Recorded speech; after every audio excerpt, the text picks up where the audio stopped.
Hola, ¿qué tal, lectores salvajes? Aquí estamos una vez más con un nuevo episodio. Y bueno, yo soy Lucero. Buenas tardes, buenos días, a la hora que noches, sea, o buenas noches. Como el de, ¿cómo se llamaba? El de el que hacía Jim Carrey.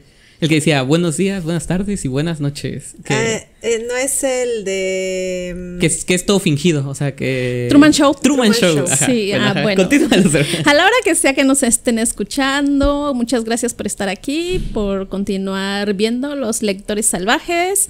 Yo soy Lucero y les doy la bienvenida. Les presento a Luigi. Hola chicos, ¿cómo están? Aquí en otro episodio. Y Lilo. Hola, buenas tardes, buenas noches, buenos días. Que en esta ocasión estamos en un episodio muy político. No solo por la fecha en la que se está publicando el podcast, que es 2 de octubre. No se olvida. No se olvida. Correcto. Y hoy traemos un tema muy interesante que son escritores, escritoras, libros perseguidos políticamente, religiosamente, que alguien los haya querido censurar en algún momento, ¿no? Así es. Pero, ¿qué les parece si antes nos arrancamos con la nota del día de hoy, que es tan polémica? Va a estar buena. Dale. Va. Pues resulta, yo les traigo una nota tiktokera porque es como que mi medio. Y últimamente hubo una polémica específica que se está extendiendo en general a todos los booktokers. Si hoy en día, bueno, es que hoy 2 de octubre no sé, pero hoy en día, en la fecha que estamos grabando este podcast, si entras a TikTok, la van a ver repleta de un trend nuevo, que es un tiktoker grabando así fuera de no se ve en la cámara.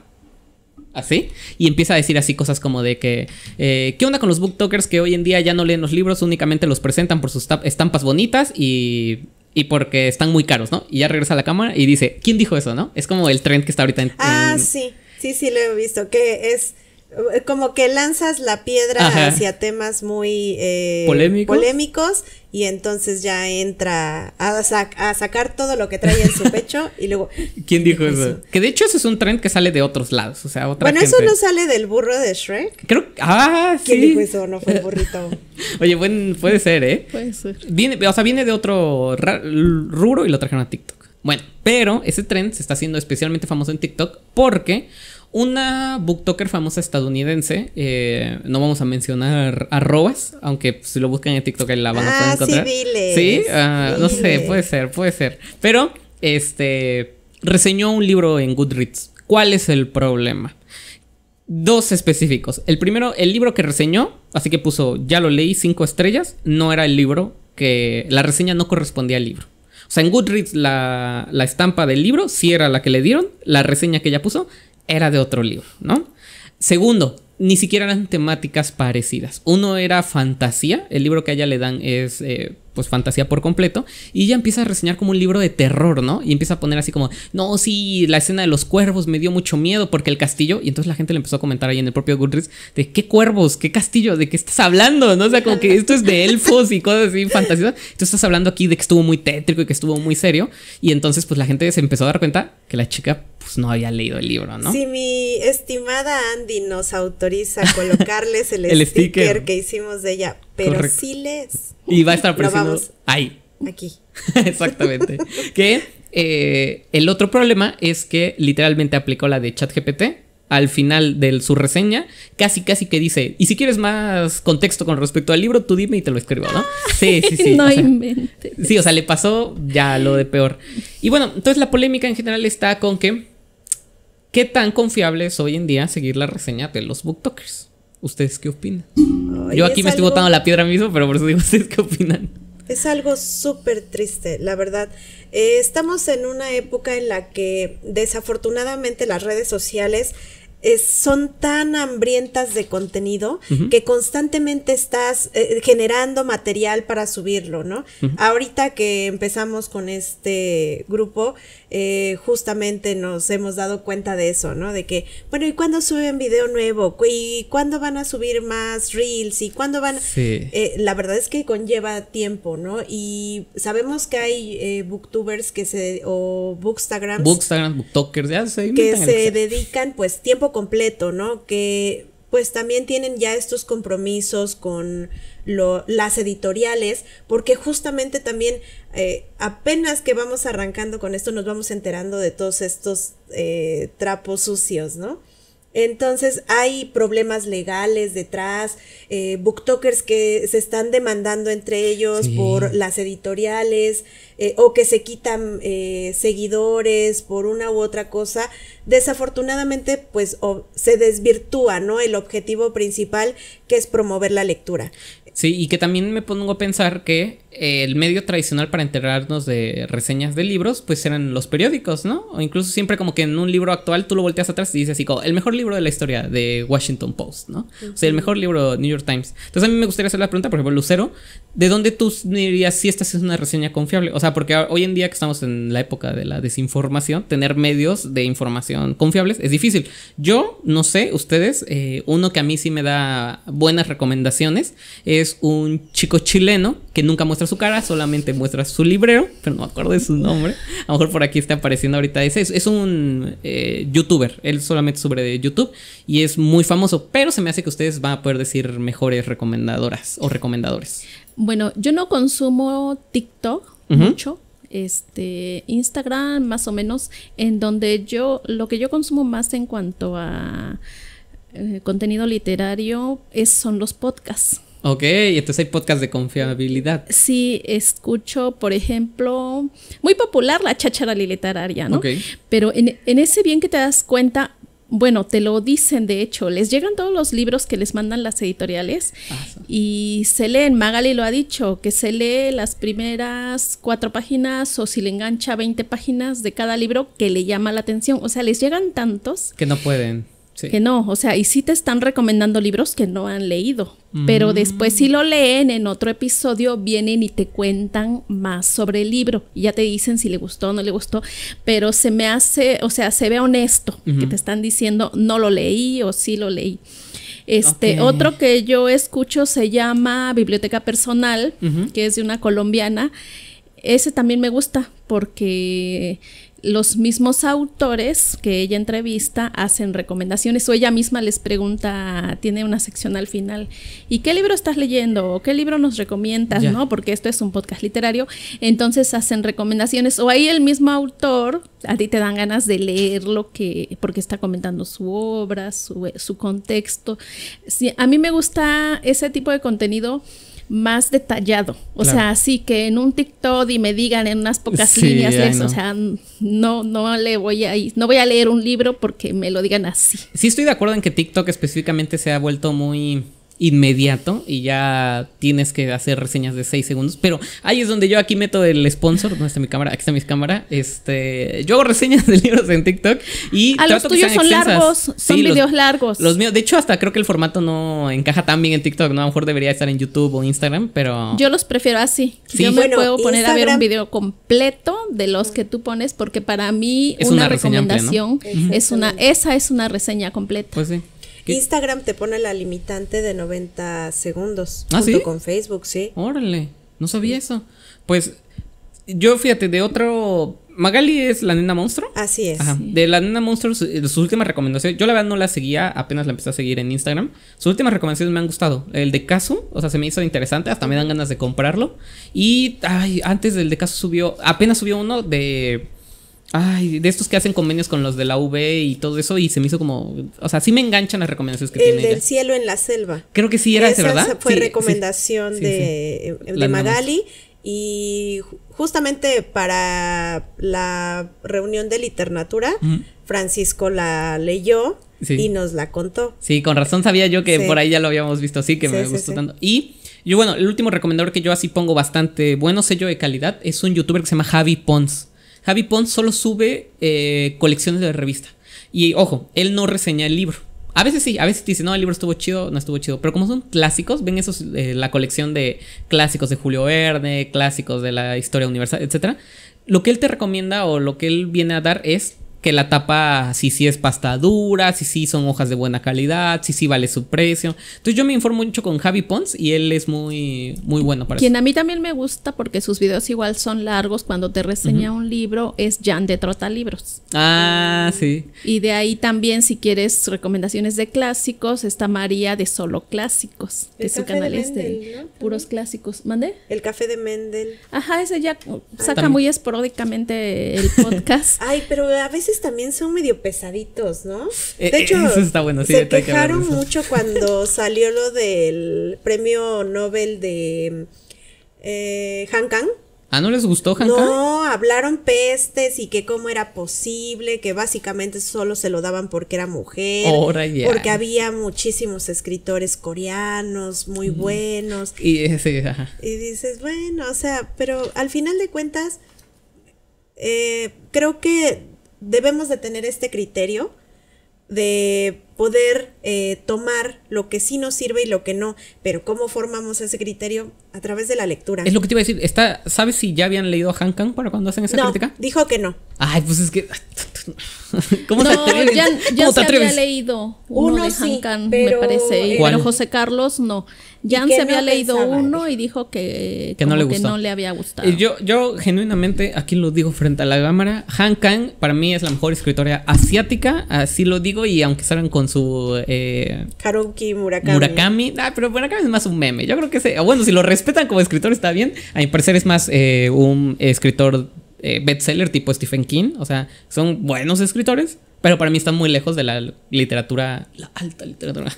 Porque Han Kang, ¿saben qué otra cosa le dio, a mi parecer, la valida? Porque el premio Nobel, es cierto, a veces lo entregan a personas por cuestiones políticas, pero Han Kang la escogieron dentro de esto que están poniendo de que hay un bosque en el que tú haces una obra y, por así decirlo, dentro de 100 años se van a ir empezando a revelar las primeras novelas. Por ejemplo, uno de los más famosos es que apenas se va a revelar el de uno de Margaret Atwood. Entonces así es como que no sé, hicieron esto en los 80s, ¿no? Entonces en el 2080 sale el cuento de Margaret Atwood. En el 2081 sale el siguiente escritor. Y así lo hicieron con 100 escritores y tratan de simular un bosque de libros, ¿no? Entonces hasta Han Kang la invitaron para que participara en esto. Y hasta Han Kang menciona de que, o sea, que esa obra ella es una de sus favoritas, que realmente le encanta y que no va a dar ni una sola pista de qué es el tema, ni va a dar una pista de qué va hasta que salga, pues, y pues ya Han Kang ya va a estar muerta. Posiblemente nosotros también estemos muertos, porque dentro de 100 años no nos va a tocar leer, sea lo que sea Han Kang haya hecho. Ojalá si en 100 años están viendo este podcast. Exacto, que se acuerden.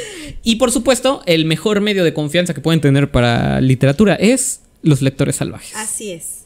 Y bueno, pues prácticamente esa fue mi nota. Entramos bien para entrar calientitos con el tema político. Ya dijimos qué influencers de libros están buenos, qué influencers de libros no están buenos. Yo especialmente no recomiendo al Paquirra. Fíjense que el Paquirra no se me hace tan buen TikToker de libros, porque como que él le pones algo así, Divina Comedia, El Quijote, y él te dice, no, eso es para mamadores, nadie lo lee y así. Y yo digo, ese es un comentario de alguien que no lee. O sea, alguien que no lee te dice como de, no, si el leer El Quijote es para mamadores. O sea, para mí eso es alguien que claramente no lee. Y que la verdad booktuber, híjole, a mí la verdad es que yo lo tengo bloqueado completamente su canal, no me interesa saber nada de él, porque más allá de darte una crítica acerca de la obra, como bien lo dices, se nota quién lee, solamente es hablar majaderías en el micrófono. Ah, sí.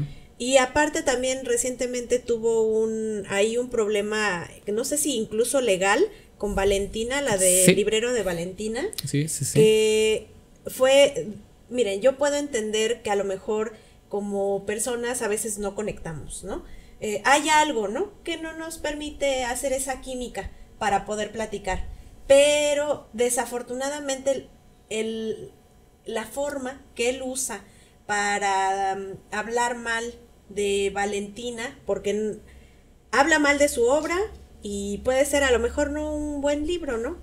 La verdad yo no lo he leído, pero la forma en la que se expresó con respecto a Valentina como mujer, qué desagradable sujeto. Sí. De verdad, no vale la pena. Yo de plano lo eliminé, dije, no, yo no quiero saber nada más de ti. ¿Tú no estuviste enterada de eso, Lucero? Sí, yo no sabía de su existencia de esta persona hasta esa polémica, porque lo contó Valentina. Porque yo no sigo mucho el contenido de Valentina, solo sus estados. Entonces todo el tiempo veo ahí. He tomado recomendaciones también de ella.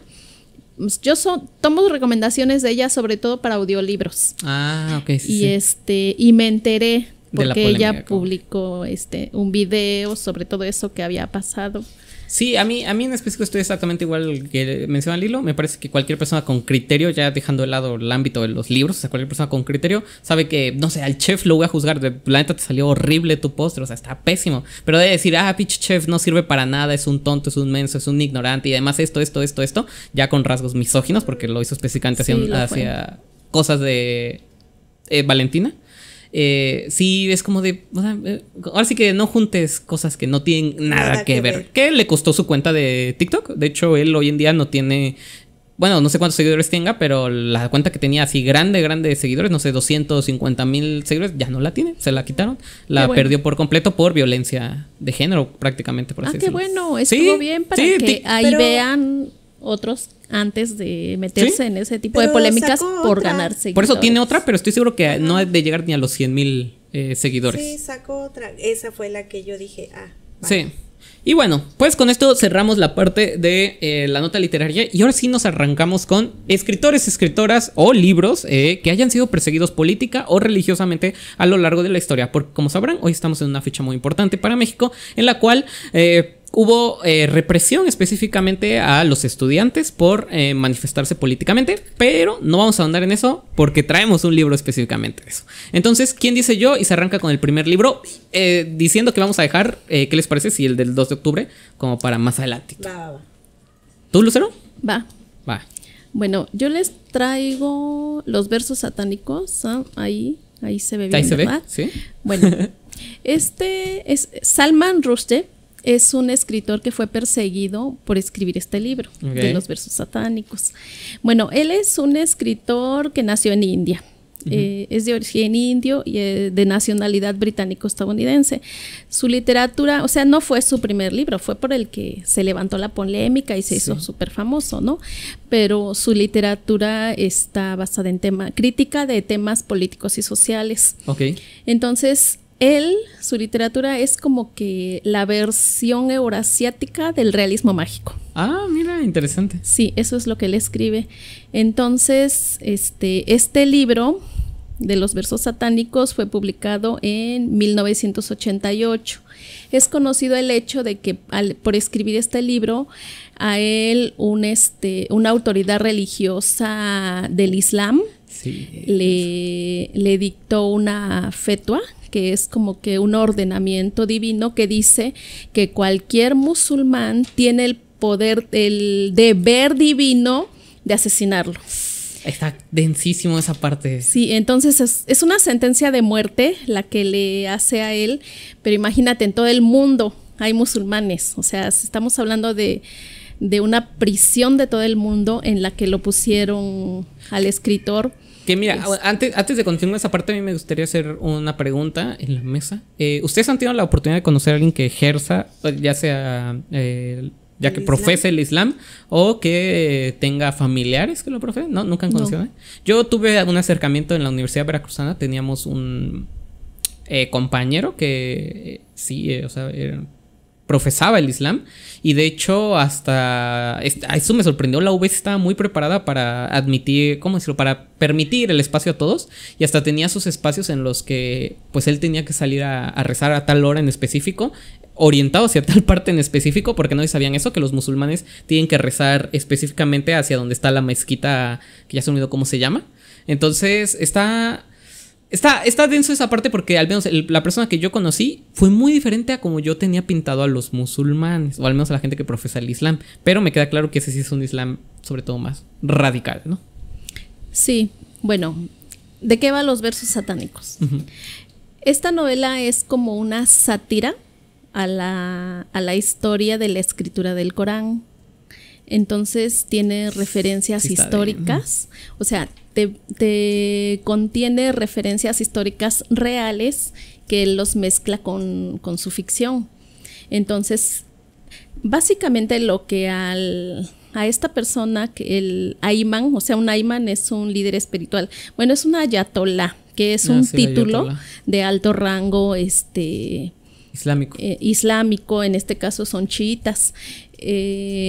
Él fue quien se sintió aludido porque en la novela sale un Ayman que es muy piadoso, que está exiliado en otro país y que promueve una revolución desde ese país, y cuando gana esa revolución y regresa a su país, entonces se convierte en un monstruo y devora a su pueblo.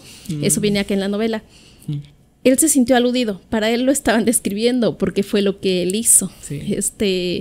Este que se llama el Ayatollah Khomeini, es un líder religioso que alentó la revolución islámica. En 1979 él estaba exiliado en París y desde ahí él organiza, porque Irán estaba gobernado por una monarquía, era una monarquía despótica, criminal. No sé si alguien ha leído Persépolis, que no lo traje, pero si lo pones por acá. Sí, está apareciendo justo en ese instante. Y lo tenemos se me olvidó preguntar si tenías Persépolis. Pues bueno, Persépolis es una novela gráfica de Marian Satrapi, ella es iraní, y en esa está ambientada, o sea, está ubicada en ese tiempo de la transición entre cuando fue la Revolución Islámica y derrotan al régimen monárquico y entra la República Islámica. Son los 70s, ¿no? Más o menos. 79, ajá. Sí. Entonces ella narra ahí todos esos cambios políticos y sociales que ocurren en Irán. Ahí como que la población pensaba que bueno, que ya todo va a estar mejor, que todo va a cambiar, y pues no fue así. Se impone la ley islámica y es represiva, es sobre todo hacia las mujeres. Sí, muy fuerte. Se vuelve un régimen prohibitivo. Bueno, y que en este caso directamente hasta hay una pues un precio sobre su cabeza. Bueno, aquí no precio de que le van a dar cierto dinero, pero hay una obligación, por así decirlo, de si ejerces esta religión, tienes la obligación de matarlo, ¿no? Y sí, de hecho sí hay un precio. El gobierno iraní ¿sí le puso precio? Puso una recompensa de 3.5 millones de dólares a quien asesinara al escritor. Sí, sí lo hubo. Y bueno, ahí se fue la referencia a Persépolis, que te narra ese momento histórico en Irán, de cuando cayó la monarquía y entra la República Islámica, que fue Ayatollah Khomeini, el que impulsó la revolución, y ya luego él ahora gobernó Irán con el régimen islámico, con la ley islámica, y fue él el que dictó esa fatwa contra el escritor, porque se sintió aludido, porque pues sí describe a un ser despótico como... Sí, así que ahora sí que le quedó el saco por completo, ¿no? Exactamente. Entonces, pues... Espérate, me acordé de ese... Oye, que le dijiste a un cliente que era un... ¿Sí puedo decir la palabra? No sé qué palabra sea, pero si no se puede, pues no se va a escuchar muteada. Ah, sí, súper sí, ¿eh? Sí. Bueno, lo puedes decir varias veces. Sí. Oye, que le dijiste ayer a un cliente que era un pendejo. No. Yo le pregunté. Así Salman Rushdie para el ¿qué? ¿Imán? ¿O quién? El Ayatollah. Ayatollah. Que oigan, yo ahí les traería la pregunta también de ¿ustedes creen que si se publicase hoy en día un libro parodia de la Biblia sería igual de perseguido o solo cancelado? Así como no lo vamos a distribuir. Ya está el que leímos, el Evangelio según Jesucristo. Pero ese es ¿parodia? Ay, pues ya para que te diga que Dios y es el medio diablo malillo. Son lo mismo y que Dios pues es malosillo. Sí, lo entiendo. Pero deja, entre comillas, no tan mal parado la persona que tenemos sentida por Jesucristo, ¿no? Como que lo humaniza mucho. Sí, no lo deja mal. No lo deja mal parado. Mientras que tengo entendido que ahí sí es directamente una parodia del Islam, sí, ¿no? Del Corán. Más que nada de la creación del Corán. O sea, es una crítica al fanatismo. O sea, el fanatismo por el Islam. Sí. Entonces, esta autoridad lo que hace es, o sea, yo digo que es así como que críticas al fanatismo, te voy a demostrar lo que es el fanatismo, ¿no? Sí. Con tu vida, o sea, porque es eso. Imagínate, con su vida iba un fanático, fue el que al final... Al final de cuentas, el Corán también es un fanfic. Porque al final de cuentas, Mahoma, por favor no me maten. No me maten.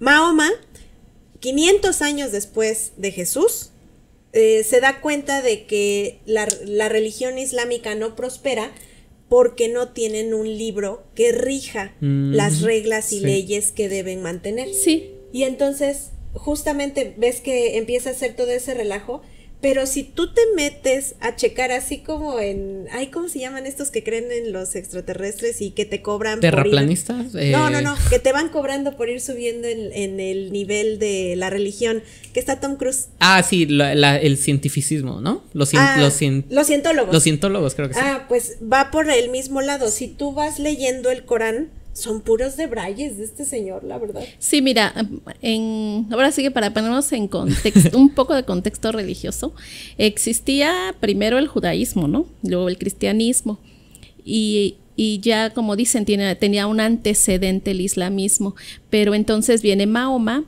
y Mahoma era un comerciante que trataba con judíos y cristianos, y entonces él un día sube a una cima de una montaña y se le aparece el arcángel Gabriel. Para esto aquí el arcángel Gabriel, o sea, aquí en la novela hay dos personajes principales, que son Gabriel y Saladín. Gabriel representa a Dios, o sea, el arcángel Gabriel, y Saladín a Satanás.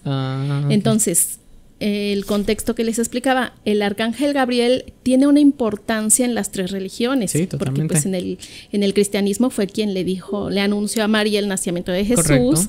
En el judaísmo está esta profecía de Daniel de 70 veces 7 y la promesa que en 490 años. El ángel más fuerte, bueno, el más divino. Ajá. Y en los musulmanes, Mahoma se sube a esta cima de la montaña y se le aparece el arcángel Gabriel y le dicta los textos del Corán. O sea, durante más de 20 años le está hablando Dios a través del ángel Gabriel, y es en donde él escribe el Corán. Ok. Que yo les tengo un dato interesante con respecto a la historia del islamismo y esta conveniencia de apariciones específicas para justificar cosas políticas. Ven que Jerusalén pues es una ciudad específicamente... se dice que hay 3 problemas políticos así en el mundo, ¿no? Los económicos, los religiosos y ya se me cuál es el otro, digamos. La verdad no me acuerdo, digamos, territoriales o políticos, ¿no? Pues se dice que Israel junta esos 3 problemas porque hay 3 religiones ahí pegadas, dividiéndose en la misma ciudad. También económicamente es una ciudad muy importante, hay muchos recursos.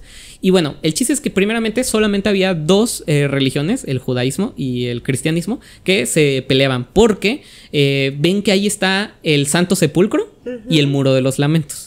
Entonces, cada uno representando a cada una de sus religiones respectivamente, ¿no?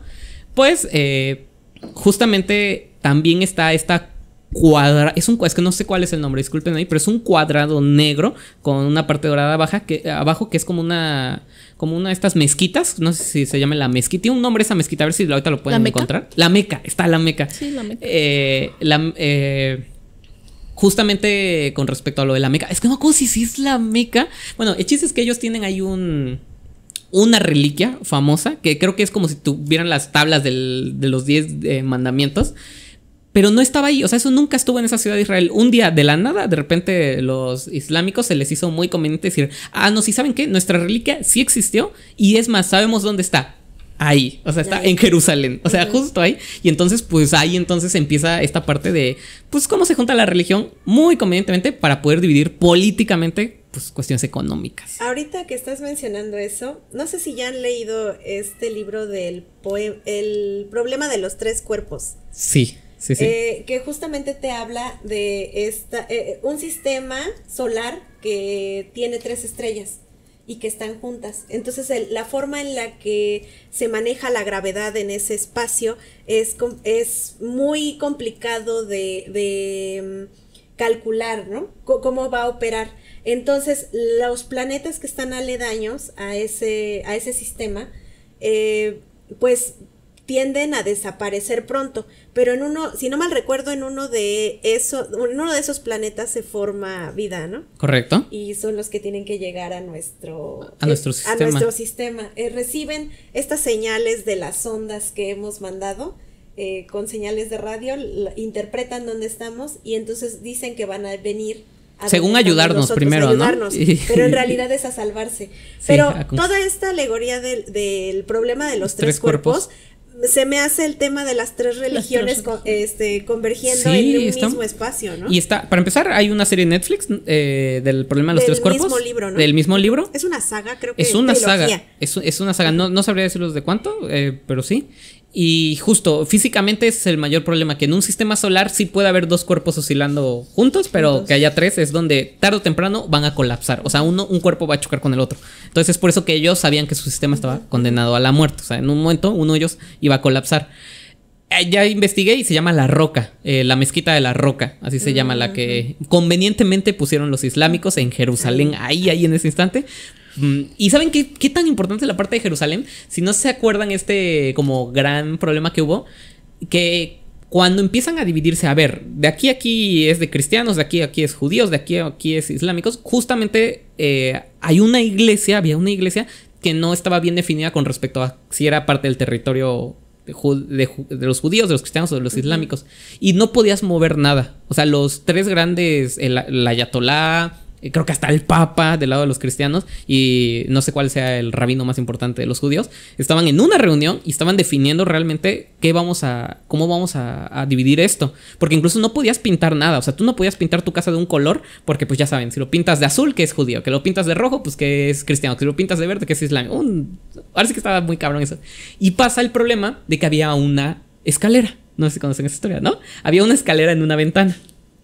Y justamente esa escalera que estaba en esa ventana, pues todos los días constantemente a esa escalera pues le estaba dando el sol y la lluvia, ¿no? Entonces a un sacerdote, porque pasó del lado cristiano, se le hizo muy fácil decir, pues voy a mover la escalera al lado de la sombra, nada más para que no se eche a perder la escalera. Bueno, nada más porque en ese momento estaba prohibido estrictamente modificar cualquier cosa. Ahí en Jerusalén, al sacerdote lo enjuiciaron y lo excomulgaron de la religión católica.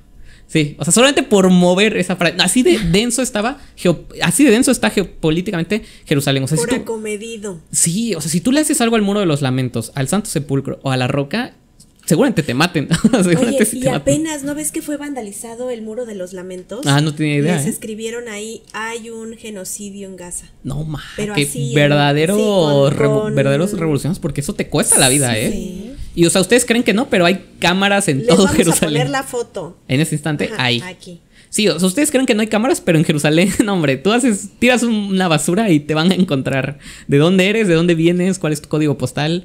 Pues verdaderos activistas políticos, mil respetos. Y bueno. Bueno, pues les cuento un poquito de los versos satánicos. En la novela les digo que son dos personajes principales, que son Gabriel y Saladín. Entonces ellos vienen en un avión, se cae el avión y explota, pero les digo que es realismo mágico, ellos no se mueren. Okay. Entonces ellos van cayendo y van ahí platicando, ¿no? Como los Looney Tunes. Sí, y entonces cuando después caen en Inglaterra y empiezan a tener como una metamorfosis. A Gabriel le empieza a salir como que un destello, una aureola, porque él representa ahí supuestamente al arcángel Gabriel. Okay. Y Saladín empieza a convertirse en un tipo de demonio, empieza a salir pezuñas, pelo y todo así, todo eso, esa metamorfosis están teniendo ellos. En la novela también hace una crítica a la inmigración que hay en Inglaterra de pakistaníes y hindúes. Indios, perdón, porque hindúes es quienes practican la religión hinduista. Indios es el indios correcto, y pakistaníes, que hay mucha migración a Inglaterra, y porque ellos, pues como no sean de ahí, estos dos que cayeron ahí, entonces los empieza a perseguir la policía, los maltratan, humillaciones. Está reflejando también esa parte social. Yo ahí quiero hacer recomendación express, si quieren ver bien parte de pues sí, esta parte de, ¿cómo se llama? La migración de India a específicamente Inglaterra. El premio Nobel del 2021, 22, no me acuerdo, Abdul Razak Gurnah. Justamente ese es su tema y casi de todos sus libros. Ya, recomendación express. Continuamos. Bien, pues es uno de los temas también que él introduce aquí en la novela. El terrorismo también, porque el vuelo explotó y eso porque estaba secuestrado por terroristas. No mames, o sea, ese vato sí se queda, poner en, ¿cómo dicen? Camisa de 11 varas. No sé qué significa, pero la gente lo dice. Y bueno, ya vimos lo de todo el contexto religioso, lo que es los personajes. Entonces, pues este Gabriel empieza a tener como que mientras está cayendo, es que la novela como que va, es atemporal, tantito están las visiones de Gabriel cuando está cayendo y también te empiezan a contar el contexto de la vida que tenían cada uno de ellos, ¿no? Sí, Cómo era su vida, qué hacían y así. Entonces, Gabriel tiene visiones y ahí ve a un personaje que sale en el libro que se llama Maun, que ya sabemos Sí, quién muy es. parecido, sí. Entonces, es ahí donde viene lo de la historia del Corán, porque entonces en la novela hay un comerciante pagano que es su enemigo de ese Maun, y entonces le dice, ok, bueno, te voy a dejar hacer tu religión, pero vas a introducir a unas deidades femeninas. Entonces vas a tener en esa religión deidades mujeres, y él dice, ahora le va así, pero después se echa para atrás y empiezan a pasar ahí cosas, ¿no? Pero históricamente en la historia temprana del Islam existe los versos satánicos, o sea, no lo inventó él, lo de los versos sí existe satánicos. una cosa llamada versos Eso existe. Mira. O sea, en Mahoma se supone que él fue engañado. Dice que Satanás se intervino cuando el arcángel Gabriel estaba dictando los textos y escribió versos satánicos. y escribió, o sea, se dice que antes había unas deidades paganas femeninas en el Corán. Y eran satánicas, por así decirlo. Pero después fueron borradas porque después Mahoma dijo, no, eso me lo dictó Satán, eso no fue Dios. Y los borraron. Entonces eso también lo meten acá. Y eso significa los versos satánicos. Eso significa, esos son los versos. No manches. Los versos satánicos. Qué bueno. Él te mete aquí esa parte.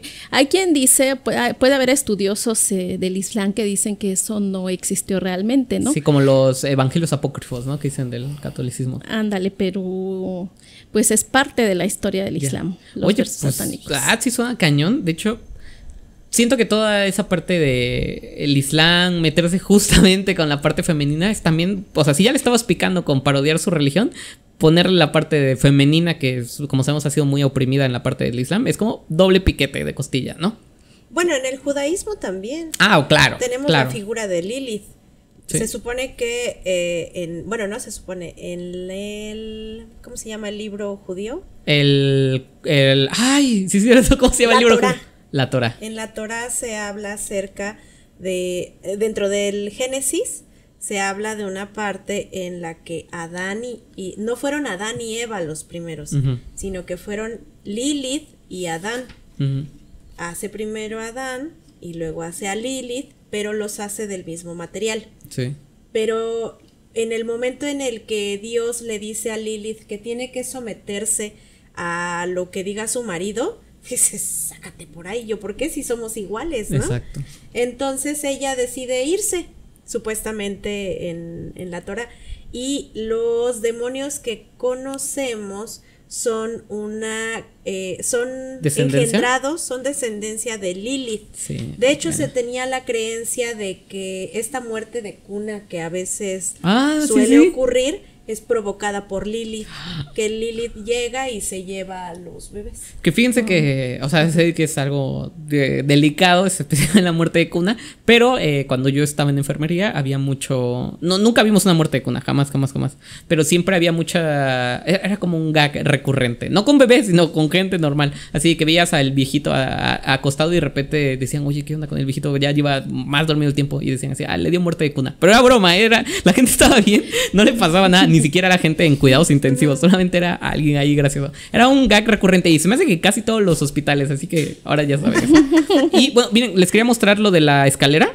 lo estará viendo el público y ustedes. Esa es la escalera que movieron y miren, estaba en el Santo Sepulcro. Y solo por moverla, el sacerdote quedó excomulgado de la religión católica. Solo, miren, de hecho, ahí está, justo, era una escalerita, o sea, era nada lo que movió. Pero en ese instante estaba estrictamente prohibido hacer cualquier mínima modificación al Santo Sepulcro.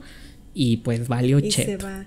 De hecho, hay una historiadora en YouTube que la pueden buscar. También creo que sube fragmentos a TikTok. Les busco el nombre y se los ponemos por ahí en el banner. Ok. Ella hace recorridos históricos por el camino de Santiago, pero también hace recorridos a Jerusalén. Entonces te va llevando desde el momento en el que abren el Santo Sepulcro, para temprano a la gente y órale, vámonos. Y esa a mí se me hizo muy gracioso que llevan una escalera todos los días, cargan su escalera, la llevan hasta la puerta porque para abrir está en la parte alta. Ajá, sí. Y entonces ya pues al final se regresan con su escalera. Ahí en ese video se puede ver, se los busco y se los paso. Ahora que ya conocemos la referencia. Ya, sí. Okay. Fue por eso, llevas y quitas y pones tu escalera. Sí. Bueno, todavía no termino, me falta poquito. Tú dale. Bueno, les decía que es realismo mágico porque ya vimos como no se mueren, que van cayendo. Luego hay una pelea entre Gabriel, que es el arcángel. Oye, Gabriel. realismo mágico, pero el último accidente aéreo que hubo, no sé si supieron que sí fue en la India, creo, un pasajero salió caminando. O sea, todos murieron y de repente venga un vato a salir caminando como si nada. Sí, y es como de, ¿qué pedo? El vato acaba de venir del choque, ¿no? Sí, o sea, estuvo rarísimo. Pues es que ¿viste esa película? No. Es con Bruce Willis. Ajá. Y da pie esa película a una saga igual de 3 películas que incluye la de Divergente. Fragmentado. Fragmentado. Sí. Y la de Mr. Glass. Exacto, Mr. Glass. Sí, ya sé cuál es. Sí. Glass, creo que solo se llama Glass. Pues es que ya ves que ya lo dijo Gabriel García Márquez, todo lo que ocurre en el realismo mágico perfectamente puede ocurrir en la vida real. Okay. Bueno, y también viene pues una pelea ahí entre el arcángel Gabriel y un hombre con el que se acostaba su esposa porque pues todos lo creían muerto y cuando él regresó ya su esposa ya estaba con alguien más, ¿no? Okay. Una niña que come mariposas, mira. Sale un personaje que se llama Aisha, que es una prostituta y una de las esposas de Mahoma se llamaba Aisha. Entonces esa es otra blasfemia. Ponerla en un rol de prostituta, pues claramente. Exacto. Entonces, también sale el propio escritor, o sea, Salman. Se mete. Él también se mete como un un personaje. Bueno, no es Salman Rushdie, pero es de pronto como que su primer seguidor de Mahoma. Ahora que empezó su religión y resulta que Mahoma no sabe escribir y él es el que el otro le dicta y él está escribiendo el Corán. No manches. Oye, pero súper parecidísimo a la historia de varias otras religiones. No sé si conocen esta religión, la que está aquí en los estadounidenses, que es muy famosa, de un vato que según es como de, a mí me dicta la ciencia, Dios lo que tengo que escribir, pero me tengo que cubrir y nadie puede ver lo que estoy escribiendo y eso es exactamente lo que tengo que escribir. Es súper famoso. Ahorita que me acuerdo de la religión, te la digo, mientras continúa. Bueno, así Salman le está escribiendo, pero entonces Salman de pronto dice, pues Mahoma, como no sabe escribir, pues yo puedo cambiarle y escribir lo que yo quiera, ¿no? Y lo empieza a modificar, a cambiar y entonces ahí pues él pierde su fe. Porque dice, pues entonces, ¿qué es esto? ¿No? Se llama Salman como el escritor. Sí, o sea, Salman. Sé que es él, pero sí lo pone ahí Salman. Así es. Y bueno, el escritor perdió su fe musulmana. O sea, eso le pasó a él, que perdió su fe. Y bueno, porque él hace la crítica de la religión musulmana, que asesina a quien no se somete a su religión, porque Mahoma en el libro es eso, ¿no? A los que no se someten a su religión los asesina porque pues esa religión es sumisión, finalmente. Ya me acordé de cuál iba a decir, son los mormones. Los mormones tienen esa historia exactamente bien parecido. Así. Al final todos van a esa raíz, ¿no? Pues es que leímos uno, ¿no? Sobre los mormones, es una educación. Una educación. Una educación en el Club de Lectura Orizaba. Sí, está cañón. Y bueno, ¿por qué está aquí en el podcast este libro? Pues porque estamos hablando de autores perseguidos y esa fetua que le dictaron al escritor, pues tuvo consecuencias muy graves. ¿Fue el que le dispararon o no? Sí, al final, en todo este tiempo, a él, desde entonces, que fue en 1979 que le dictaron esa fetua, momento, la verdad, pues él empezó a esconderse, o sea, cambió su vida totalmente esta condena que le impuso. Porque luego el hombre se murió, el líder, el ayatolá se murió y una fetua no la puede deshacer nadie más que la autoridad que entonces la hizo. Ya es cadena perpetua, por así decirlo. Él se quedó condenado de por vida. ha sido víctima de una persecución y han ocurrido cosas terribles. El traductor al japonés, no solo contra él, Ya me acuerdo. fue asesinado el traductor de la novela al japonés. Han tenido ataques el traductor al noruego, al italiano. Un hotel donde se quedaba el traductor al turco, lo quemaron. Murieron personas inocentes cuando quemaron ese hotel. Lo de la recompensa, te digo, le pusieron 3.5 millones a quien asesinara al escritor. Y finalmente en 2022 él sufrió un ataque. Él iba a dar una conferencia en Estados Unidos, en Nueva York, y lo ataca a un hombre, lo apuñala varias veces. ¿Y lo mata? No, ¿Sobrevive? No sobrevive. Él perdió un ojo, él perdió se vio muy afectado en los nervios de un brazo. Ajá, daño hepático porque le dieron en el pecho, el hígado, el torso. O sea, se salvó el milagro del hombre.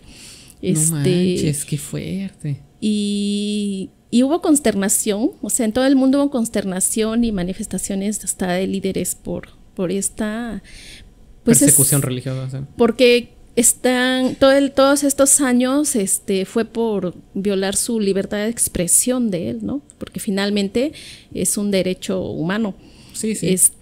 Y por él haberlo ejercido ese derecho es que fue perseguido así. Y cuando fue ese atentado que a él le hicieron esto, en Irán hubo festejos. A la madre. Porque finalmente se logró lo que quería. Sí, está muy cañón la parte religiosa. También creo que no hay que olvidar que casi todas las religiones han tenido su época oscura. Por ejemplo, obviamente en el cristianismo creo que la que más resuena a todo el mundo es la época de la Santa Inquisición, que también fue una época así muy densa de persecuciones. Pero yo creo que lo impactante de esta persecución religiosa es que es o sea, no lleva mucho tiempo, ¿no? O sea, apenas, ¿qué diríamos? 30, 40 años que empezó. O sea, en los 70, 80, 90, 50 años apenas va a ser. Y otro escritor, filósofo del que tú nos puedes hablar, porque a él sí yo no le he leído. A ver, échalo. Pero Baruch Spinoza fue excomulgado también por su sinagoga, por sus ideas. Sí. Y porque él fue otro que perdió su fe y porque tenía ideas distintas que contravenían a su religión, y a él lo excomulgan. Pues tú dime, si quieres, ¿ya comienzo o tú ya traías unos datitos? ¿Ya? Pues síguete. Mira, a mí me parece, ¿qué les parece? A mí me parece que les parece. Es que siempre hacemos ranking de cosas que estamos leyendo, si nos gustaron o no. Parece que ahorita está denso el tema y por eso todos estamos así como de chale, la vida es cruel. Pero pues no sé cómo podríamos rankear eso. Nada, yo diría que pues sí, ¿no? O sea, está pues, condenable totalmente lo que le pasó al escritor. Y pues no, o sea, es que la verdad es que la realidad supera la ficción y nos quita la alegría, desgraciadamente. Este no va a ser un podcast feliz. Sí, de verdad. Bueno, y aparte es 2 de octubre. Sí, eso es como mexicanos todavía tenemos ahí una pequeña espina fuerte. Pues yo creo que la cicatriz, ¿no? Todavía. ¿Cómo se llama estos días? ¿Son días de conmemoración? ¿Sí se dice así? Cuando son luctuosos sobre todo. Sí, ¿no? Se conmemora, ¿no? Ok, pues bueno, sí, yo les traía 2 escritores clásicos. Son rápidos. Puedo empezar por Baruch Spinoza. Spinoza específicamente es sacado de del judaísmo, pero hay que explicar contexto político. Spinoza es holandés, bueno, de los Países Bajos, y él específicamente no tiene esta educación holandesa judía que todo el mundo esperaría, porque él estaba más pegado al lado de Portugal y España. Y entonces pues en estas partes, en la península ibérica, sí estaba muchísimo más una idea más católica, ¿no? O sea, más que judía, más cristiana, por así decirlo. Entonces Spinoza desde muy joven empieza con esta crítica al judaísmo, de que él dice, yo sí creo en un Dios, pero para mí hay al menos 3 aspectos importantes en los cuales Spinoza pone su punto y aparte con respecto al Dios judío, y a ver ustedes qué opinan. El primero es que para él Dios no es un ser que se le pueda rezar. Para él Dios es una fuerza como la gravedad, o sea, es una fuerza universal. Tú no le rezas a la gravedad para que sea más fuerte, tú no le rezas a la gravedad para que sea menos fuerte. La gravedad existe, o sea, tú vives con la gravedad y lo entiendes. Entonces Spinoza así entiende a Dios, o sea, entiende a Dios como una fuerza creadora, motora, pero que tú no puedes esforzarte en alabarlo para que él te quiera más a ti. O sea, él dice, no tienes que esforzarte en humillarte para que Dios te alabe, porque Dios simplemente es indiferente a tu existencia. Es como la primera gran Bueno, diferencia. nada más hay una acotación. Sí. Porque luego a veces nos los encontramos en los libros, ¿no? Ujú. Esta rama del judaísmo que está cerca de Europa del Este Correcto. se conocen como judíos askenazi. Y los judíos que están del lado de España y Portugal son los judíos sefarditas. Ah, sí, exactamente. Sí, correcto. Que tienen inclinaciones bien distintas, ¿eh? O sea, ya además por esa pequeña diferenciación territorial es bien distinta. El segundo punto que Spinoza divide así bien con respecto a los judíos es la parte de la redención. Él no entiende algo como redención, así que ya pequé porque hice un pecado y ahora viene la parte de la redención. Rezar tantas oraciones, caminar, hacer actos de redención. Él dice que el que se humilla, el que hace un acto de redención, peca 2 veces. Pecas, la primera es por el pecado que cometiste y la segunda vez pecas por estarte humillando, por así decirlo, ¿no? O sea, por tratar de comendar el pecado cuando en realidad lo que deberías haber hecho desde un inicio es no haber cometido el pecado. Entonces Spinoza sí es como muy incisivo ahí de no...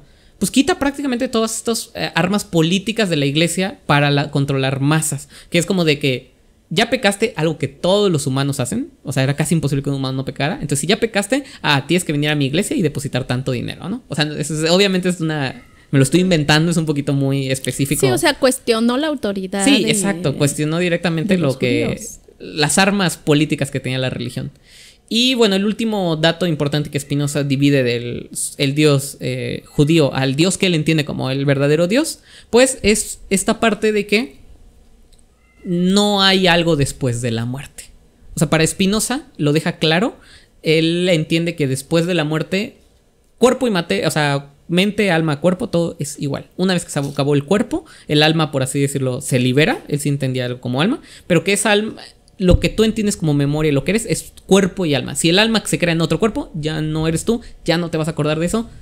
Él se entiende como un se acabó. Cosa que los judíos, pues no, ellos sobre todo juegan con la parte de, y los cristianos también, el paraíso, ¿no? De humíllate aquí en la vida porque vas a tener la recompensa después. Spinoza no lo entiende así, es solo hay esta vida y san se acabó. ¿En qué año es? Uy, a ver, déjame que te lo busque. ¿En qué año está Spinoza? Bueno, ahí 1656. Ok. Él tenía 20 años. Ajá. Y es cuando él recibe esta maldición por todo esto que nos comenta Luigi.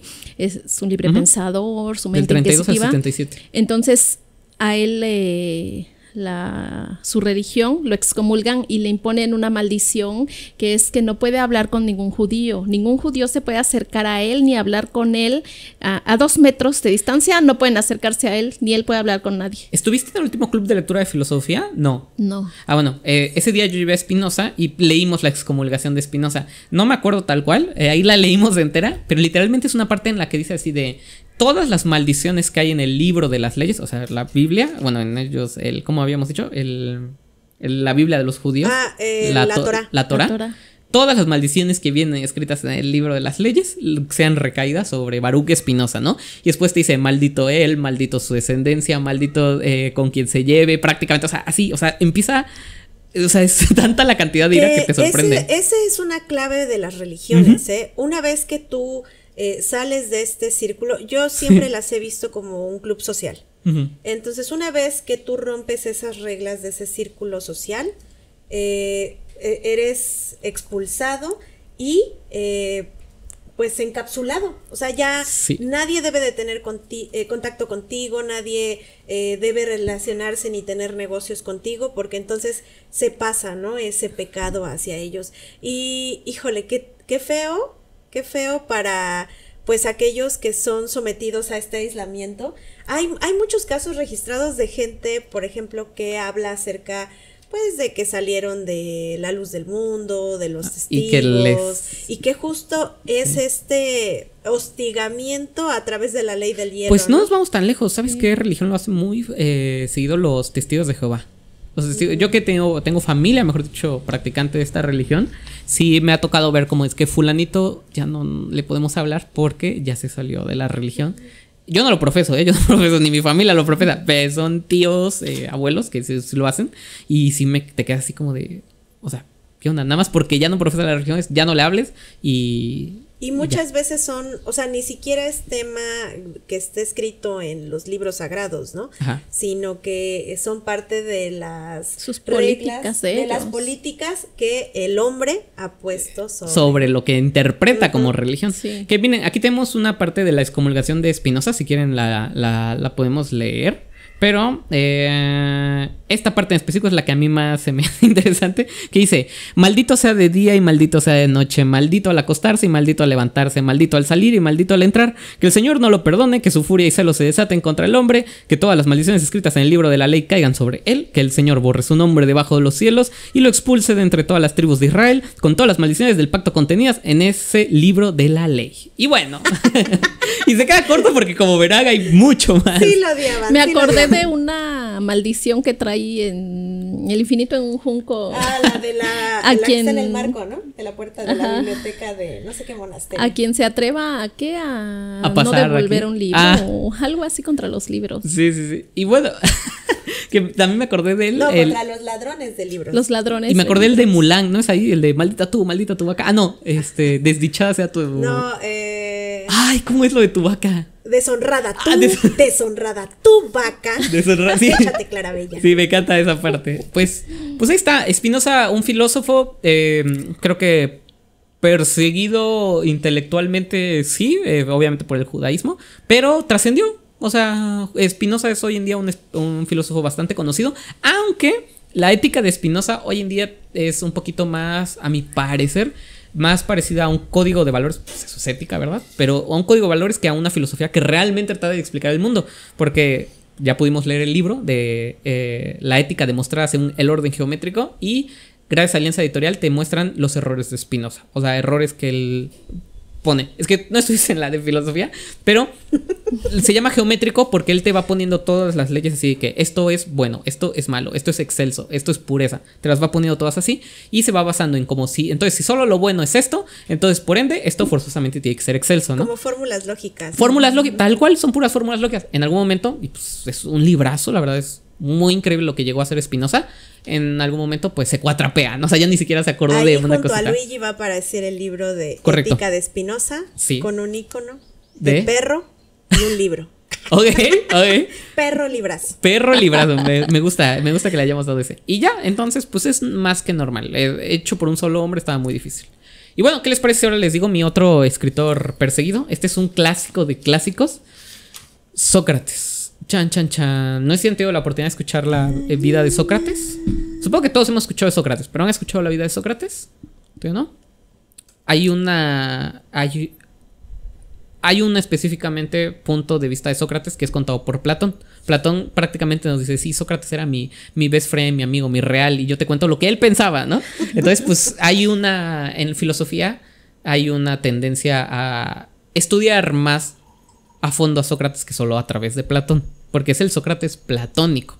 O sea, es como si yo escribiera la vida de Lucero y pues yo digo, y Lucero decía que yo era su mejor amigo. ¿Saben cuál que me recordó? A los apóstoles. ¿Quién es? Juan, el que dice, y el mejor de mis apóstoles es Juan. El evangelio Él según lo San Juan. escribe. Exacto, o sea, es como muy gracioso. Entonces sí, o sea, es como si yo escribo la vida de Lucero, de parte de lo que yo creo que Lucero piensa.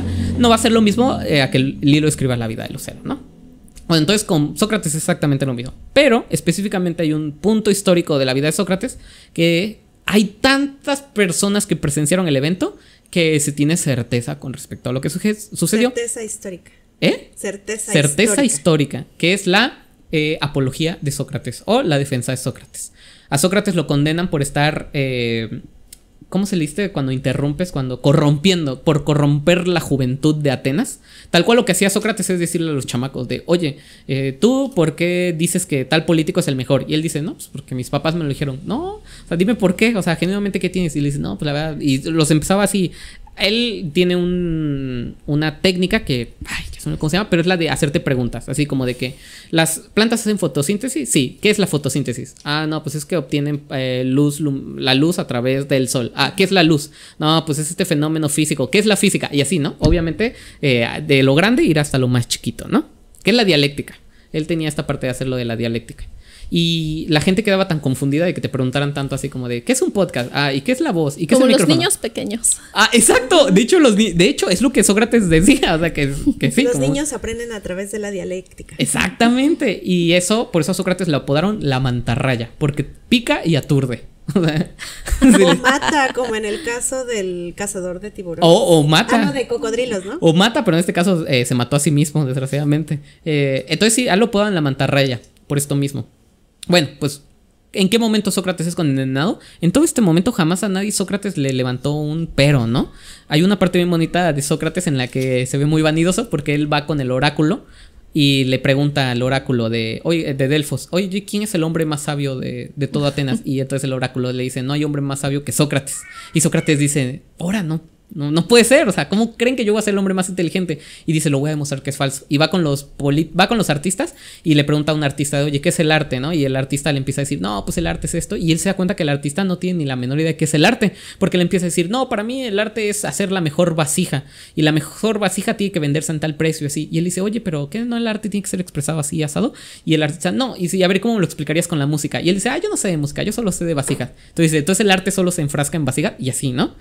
Se da cuenta que los artistas no saben nada de arte, va con los músicos, saben que los músicos no saben nada de música, con los poetas no saben nada de poesía. Entonces en un momento Sócrates dice, ¿sabes qué? Sí, soy el hombre más inteligente. Pero no llega a esa conclusión así de fácil. Él dice, y está muy chido esto, él dice, todos son unos. es que es lo que dice. Dice, yo a todo mundo le pregunté si sabía. Bien, yo les hago a ustedes la pregunta. ¿Ustedes dirían saber qué es ser un buen podcaster? O sea, ¿saben lo que es hacer un buen podcast? No. Exacto, eso es evolución, porque ¿saben qué? En ese entonces nadie contestó eso. Todos los artistas decían, sí, yo sé que es el mejor pintor, yo sé que es ser el mejor poeta. Sócrates dijo, mientras todo el mundo cree saber qué es lo mejor para ellos, yo sé que no sé nada. No sabemos qué es lo que estamos haciendo, el del perrito con la computadora. Ajá. Y entonces Sócrates dice, yo sé que no sé nada, y por lo tanto sé más que los que creen saber lo que hacen ellos. Y entonces por eso que viene la famosa frase, yo solo sé que no sé nada. Y ya, eso es porque Sócrates, según el oráculo de Delfos, y él mismo es el hombre más inteligente de Atenas. Y bueno, ahora sí, la parte de la persecución política, porque él sí recibió una persecución política. La juventud de Atenas comete un error y Sócrates se los advierte, les dice, esto de hacer dialéctica no es... la tienes que hacer con malas intenciones. No buscas humillar a las personas. Tenemos aquí a Morris. No se ve. Chale. No se ve. No se desaparece. Bueno, pero los jóvenes de Atenas empiezan a usar esto de la dialéctica para incitar molestar a políticos. Y ahí es hasta en la actualidad. Si tú usas comedia, arte, lo que sea, para molestar políticos, te va a ir mal. Entonces un político empieza a hacer su discurso ahí enfrente de todo el mundo y se da cuenta que los jóvenes se empiezan a levantar y decir, oiga, ¿y usted por qué sabe esto? ¿Y qué significa esto? ¿Y qué sabe aquello? Y el político no sabe qué contestar. Entonces dice, a ver, estos chamacos no están diciendo esto nada más porque sí, ¿no? O sea, estos chamacos, alguien les dijo. Y entonces le habla a uno y dice, oye, ¿quién te educó? Y él dice, no, pues Sócrates. Y el otro, ¿y a ti quién? Sócrates. ¿Y a ti? Sócrates. Y dice, pinche Sócrates, ¿no? Sócrates le está hablando mal de mí. Y entonces traen a Sócrates, lo enjuician por estar corrompiendo la juventud de Atenas. Y hay una evidencia histórica de cómo el jurado, que ahí todo el mundo votaba, había un representante por así decirlo, como que por colonia, pero en realidad por ciudad. Jefe de manzana. Había un jefe, exacto, juntaron a los jefes de manzana, y votan, y se ve como la mitad, o sea, más de la mitad, el 90% apoya a Sócrates. O sea, dicen, no, pues Sócrates no está haciendo nada malo. Pero empiezan a ver cómo empieza el billullo, empiezan a repartir monedas de oro. Y ahora sí, más del 80% dicen, no, ¿saben qué? Sí, Sócrates. No. Sí. Pero está interesante esa parte. La gente no creía cuál iba a ser la condena de Sócrates. Dijeron, no, pues le van a decir que ya no, o sea, que se vaya o algo así, ¿no? Ahí viene. Le dicen a Sócrates, te vamos a dar, primero le dicen solamente dos. O la cicuta, que es beber el veneno de una planta que se llama cicuta, y te mueres. O te vas de Atenas. Tú decides lo que quieres hacer. Y todo el mundo dijo, pues se va a ir, pues está bien. Y Sócrates hace la apología de Sócrates, la defensa de Sócrates, que después se extiende cuando está en la cárcel. Y dice, ¿saben qué? Solamente hay una vida que vale la pena vivir. Y para mí esa vida es ejercer lo que me hace feliz. A mí me hace feliz ejercer la filosofía. Y me hace feliz vivir en Atenas. Yo no soy feliz si no vivo en Atenas. Entonces, por lo tanto, no me puedo ir. Sin embargo, tampoco soy feliz si dejo de ejercer la filosofía. Entonces no me puedo quedar en Atenas. Entonces, si no me puedo ir y no me puedo quedar, porque después le proponen la tercera opción, que es, bueno, te quedas, pero ya no ejerces la filosofía. Entonces él dice, no me puedo ir porque no puedo ejercer, porque no me gustaría vivir fuera de Atenas. No me puedo quedar porque no me gustaría dejar de ejercer la filosofía. Entonces dice, pues va, tomo la cicuta. Y lo mataron. O sea, sí tomó la cicuta y murió. Y eso lo volvió como que un Jesucristo. Porque Pues entonces ya todo el mundo lo ve como Un mártir. Lo ve como un mártir. Empiezan a nacer estos apóstoles como Platón, que es de yo voy a decir el evangelio según Sócrates. Aristóteles también llega a hablar de Sócrates, no tan profundo como Platón. Bueno, sí, no tan profundo como Platón. Porque pues Aristóteles es estudiante de Platón, Platón es estudiante de Sócrates.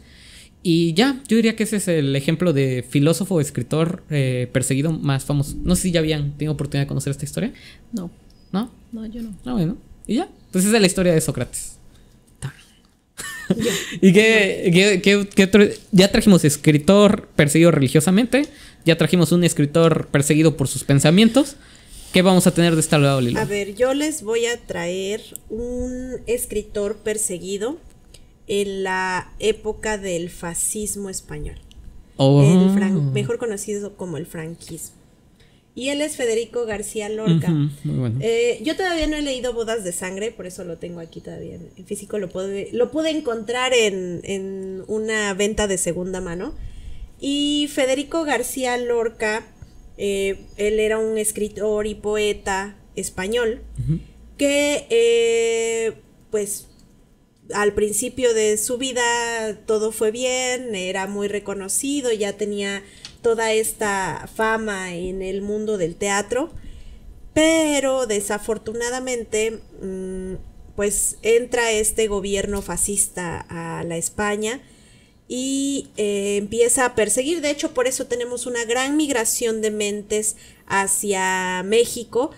Recordemos que estamos hablando en la parte de la Segunda Guerra Mundial. De hecho, España no participa. Antecito, ¿no? Antecito de que empiece. Un poquito antes de la... De hecho, es lo que detona la Guerra Civil Española, la Segunda Guerra Mundial. La Segunda Guerra Mundial, pero España no participa en la Segunda Guerra. Entonces, precisamente por este conflicto que están teniendo, se desata una guerra civil y pues no sé si ya lo comentamos en otros podcasts. Ajá. Pero justamente, yo ando ahorita mucho con Virginia Woolf. Entonces, en los ensayos de Virginia Woolf habla acerca de que la primera clase que empieza a ser perseguida para hacer propaganda política y pues también que empiezan a percibir, ¿no?, las carencias de la economía y de los cambios sociales son los artistas. Sí, totalmente. Entonces, muchos de ellos lo que hacen es que toman sus cosas y dicen, vámonos, ¿no? Entre esos tenemos una... ¿cómo se llama la otra bruja? Que es, una es Leonora Carrington y la otra es... Remedios Varo. Remedios Varo agarra sus chivitas y dice, vámonos, ¿no? ¿Siqueiros entre ellos? No, Siqueiros no. No, él es mexicano. ¿Sí es mexicano? Es como Sí. estuvo en todo lo del muralismo. Ajá. Entonces, la mayor parte de los artistas agarran sus cosas y dicen, vámonos, ¿no? Se les ofrece, México siempre se ha caracterizado por ser este país de puertas abiertas, Total, de darles, pues, cabida, ¿no? A todos estos exiliados. Y bueno, pues así es que llega esta oleada de españoles a México. Pero Federico García Lorca no se va. Y desafortunadamente por la represión sexual que existe o existía en España en ese entonces, es uno de los factores. Obviamente Federico también hizo algunas declaraciones contra el franquismo y eso fue parte o se sumó a su condición para ser ejecutado. Federico García Lorca tiene otra obra que se llama La Casa de Bernarda Alba, en la cual tuve oportunidad de participar en el elenco. Sí. Mira. ¿Quién te tocó ser? La primera vez me tocó ser una de las... ¿Hijas? La sirvienta, y la segunda vez una de las hijas. Ok.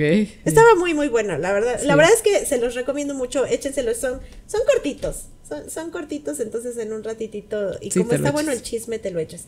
La Casa de Bernarda Alba, pues te habla de una familia que se enclaustra por un luto. Entonces, pues es este sentimiento de todas las hermanas de pues que ya se quedaron, ¿no? Se quedaron porque pues en ese entonces tú llegabas a cierta edad y si no estabas casada ya nadie... Quedada. Sí, porque por ejemplo a los 20 ya eras vieja. Sí. Por la esta expectativa de vida que se tenía por, pues no había tantos medicamentos y... Sí, oye, tú una vez tú dijiste el dicho, había un dicho muy misógino con respecto a eso, ¿no? Que decían mujer no sé qué, mujer quedada. Hermana saltada, hermana quedada. Ah, exacto, ajá, ese mero. Sí, justamente. Y ves lo que pasa en la casa. Por eso me acordé. Entonces, aquí son todas las hermanas que pues van en cadenita, ¿no? Y había una que ya estaba a punto de casarse y la mamá, pues al ser tan regia con las medidas, ¿no? De religiosas y sociales, les dicen no, nos vamos a encerrar y vamos a tener el luto por su padre y ya después veremos cómo te casas, ¿no? Okay. Entonces, pues a la par viene todo este movimiento que se me hace un poco como las hermanas de Orgullo y Prejuicio. Ok. Que pues entre ellas también, ¿no? Ya tienen esta competencia para ver quién va a salir, porque si no salen las de arriba, las de abajo ¿Y se quién quedan. se va con el militar? ¿Quién se va con el ricachón? Ajá, y las más chicas, pues obviamente están condenadas a cuidar a la mamá. Sí. Entonces, pues el saltarse estas trancas para ellos, ay, este gato exhibiéndose ahí. Es la primera vez que aparece, ¿no? ¿Lo quieres presentar? Sí, él no quería. Mire. Nunca se nos había presentado. Mire, lo queremos presentar Ya y se va. fue. Ya no. Bueno, sabrán su nombre hasta que vuelva a Él es aparecer. Tiramisu, Bueno, ahí está, alias Tiramisu. Mimisu. Ah, qué bello. Ajá. Y bueno, entonces, pues aquí tenemos esta problemática. Bodas de sangre, sé que la han presentado varias veces en Córdoba. Sí, hay sí, una sí. compañía que se llama Foro 4, que la dirige Pina Moraida. Y pues cada vez que la pongan, recomiendo que la vayan a ver. Es una de las obras favoritas de Pina. No, es súper bueno. De hecho, fíjense que para mí la Guerra Civil Española, yo nunca conocí, nos los enseñaron en la primaria seguramente, pero no me acordaba de ella. Y cuando empecé con la lectura se me hizo como un Avengers, no sabría cómo explicarlo. Es que de repente era como que, no sé, estás leyendo la historia de Federico García Lorca y inevitablemente vas a llegar a la Guerra Civil Española. Pero de repente estaba viendo a Pablo Picasso y es como, bueno, y Pablo Picasso cuando estuvo la Guerra Civil Española hizo el Guernica, ¿no? Y de repente ves a fulanito, incluso los que pasaron mucho tiempo después, ¿no? De que durante la Guerra Civil Española se mudaron aquí y todo el mundo tuvo todo el mundo de la artisteada, todo el mundo tuvo una posición. Tuvimos a los grandes artistas pro Franco, tuvimos a los grandes artistas contra Franco. O sea, sí hubo la Guerra Civil Española, sí dividió el planeta y a mi parecer también dividió las artes. O sea, era quienes apoyaban a los de derecha, quienes apoyaban a los de izquierda. Estuvo fuerte. Y que justo también salió en el Club de Lectura Chirimoyo el tema con respecto a las posiciones políticas, ¿no? Sí, debemos o no, y olvídense de los partidos políticos. ¿Debemos o no tener una posición política? Correcto. Incluso el no tener una posición política es una posición política. Todo es política. Todo es política. Que es posiblemente la posición política más popular en el 2025, la de no hago nada. No hago nada, Sí, exactamente. Pero eso también es una postura. Totalmente, y más contra los genocidios que hoy en día estamos viviendo. Y justamente también, vuelvo a repetir, esta es una edición de Godot. Me gustó mucho Está porque preciosa. son ensayos que se publicaron póstumos a Virginia. Entonces también justo ahí habla de la importancia de que los artistas tomen una posición, que escojan una causa, que se enfoquen, ¿no? Y aparte que compartan, que tienen la obligación de compartir el conocimiento que su arte les ha propiciado. Y esto es de 1940, sí. Un poquito antes. Ese discurso lo da frente a educadores de la educación, trabajadores de la educación y les exige que tomen cartas en el asunto y que sigan trabajando porque los jóvenes tengan acceso a toda esta información, ¿no? También dice que, pues sí, que nos centremos que leamos los clásicos, porque pues son cosas que no debemos olvidar, pero que también leamos lo actual. Total. Porque muchas veces tenemos esta postura de, no, yo solo leo clásicos. Sí, pero estás leyendo algo que ya pasó. Sí. Algo que ya pasó y que probablemente ha tenido influencia en muchos sucesos y acontecimientos que hoy en día tenemos. Y entonces para entender tu presente, tienes que leer tu presente. De hecho, yo diría que esa es a todos estos intelectualoides que un mundo ubica, así que en algún momento fueron muy popularizados por todo de negro, sus lentes así como de intelectuales. Justamente me parece ese era su problema. Como solamente leían la literatura ya verificada, así como la antigua, eran muy ajenos a las problemáticas actuales. O sea, tú les hablabas así, no sé, de feminismo y cosas así, y ellos como de, no, güey, yo estoy hablando ahorita de la filosofía, del libertarismo, contra tal, y es como de, o sea, vato, eso pasó hace 200 años, o sea, ya solucionamos eso hace mucho. Ahorita estamos con este problema. Sí, Nada más para antes de terminar la Guerra Civil Española, la otra vez ya se me había ocurrido recomendar este libro y se me había olvidado. Creo que cuando hicimos el de novela histórica, a ver, hay una novela que se llama Carmen Carmen Laforet es la autora. La novela es Nada. Está en el contexto de la Guerra Civil Española y de lo que hablaba Lilo, de esa discriminación y violencia por la orientación sexual, también hacia las mujeres, o sea, eran minimizadas, ¿no? Entonces, para que se publicara algo en ese tiempo, pues pasaba por una censura. O sea, lo leían y, ok, puede pasar, puede publicarse. Entonces es curioso que esta novela no fue censurada. ¿Por qué? Porque fue escrita por una mujer y porque decían, es una novela rosa porque la escribió una mujer, porque las disminuían.